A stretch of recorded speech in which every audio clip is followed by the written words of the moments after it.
Tesla's much-anticipated Model 3 finally here. Yesterday, CEO Elon Musk tweeting new pictures of the automaker's first mass-produced car rolling off the assembly line.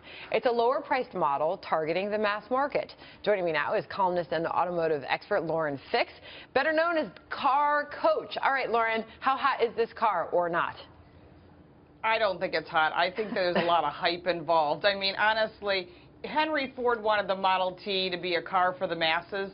The Model S is a car for the well-to-do, funded by the hardworking Americans, because it's all based on subsidies. And this is going to be an impact because they've got a lot of competition, and he's just about ready to lose his $7,500 tax credit, which will definitely impact sales. And we still don't know about the real accounting and these in-transit vehicles that he keeps accounting for. You know, his accounting principles have never followed what they call GAAP, which is generally accepted accounting principles. And I have a feeling the SEC is going to start looking into that a little deeper than they have been. All right, so you're not too optimistic, to put it simply, about this changing things for the future of the company. True. Yeah. Yeah, so Model 3, so can you give us the scoop on it right now? So the cost, what to expect if one were to go out and buy this car? Well, first off, you can't get one. Right now, if you want to buy a fuel-efficient car, you can go to any dealer out there. You can even buy an electric vehicle from Nissan or from Audi or from pretty much anyone. But when it comes to Tesla, you go to a mall, you put a deposit down, or you can do it online. That's also an option. And then the vehicle will be delivered when they become available. What we don't know is supposedly there are 200,000 deposits on Model 3s. What we don't know is where those deposits are, and there has not been an update on those deposits since May of 2016. So we really don't know how many vehicles are pre-sold. We do know that employees and investors, of course, they're going to get their vehicles first. But once he reaches that threshold where the EVs no longer have the subsidy, that's going to cause people to ask for their deposits back. And I do know people that have gotten their deposits back and bought a Chevy Bolt or bought other vehicles like a Audi e-tron or a Nissan Leaf because they didn't want to wait. So this vehicle itself is basically a baby Model S. There are other pictures of the Model S that I actually captured over the weekend. I have a friend who's taking pictures for me. And so the vehicle looks just like a baby Model S. As far as fit and finish, I'm sure it's going to be equivalent to the Model S, but there are still big body gaps in comparison to production cars you can purchase today. So those are factors that you need to consider. It is a statement piece. Lauren, just a couple questions to help us frame valuation. If you look at Tesla stock, it's come in from 380 to about 315, a 15% slide. I think there's concerns about top-line growth via expectations.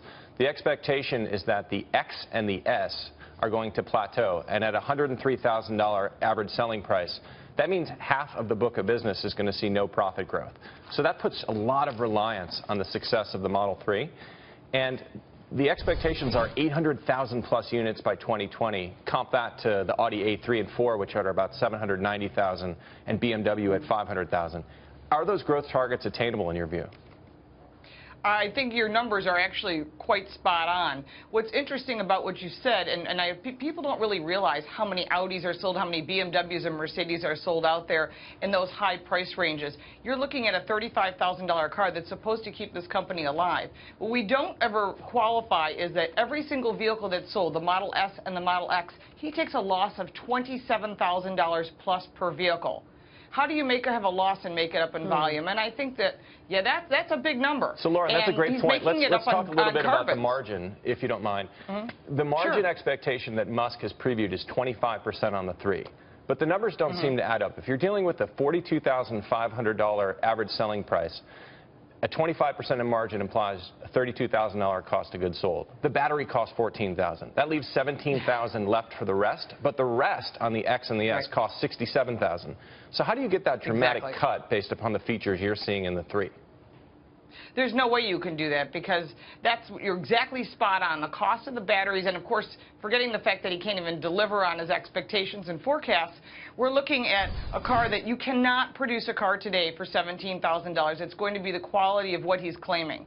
So obviously, he's going to take a loss. He's making up his difference by carbon credits. In the past, he's been able to sell carbon credits, but when you have companies like Volvo coming on board saying, we're going to go to EVs because we want those carbon credits, and they're going to get in that marketplace, and Nissan Nissan is, and Ford and Audi and BMW, suddenly his way of making money, which is by selling carbon credits, because he gets 7 credits plus for every vehicle he sells, is going to dissipate. And then, of course, investors are going to get very weary. And that's going to be what we're looking at right now, is the drop of people saying, wait a minute, he didn't make his forecast, he's taking a loss, he's going to lose his EV credit. Consumers are looking elsewhere at vehicles they can get right away, and they're getting very tired of more hype and not a lot of delivery. So, Lauren, you know, EV is becoming more mainstream, but GM paid investors $3 billion in dividends last year.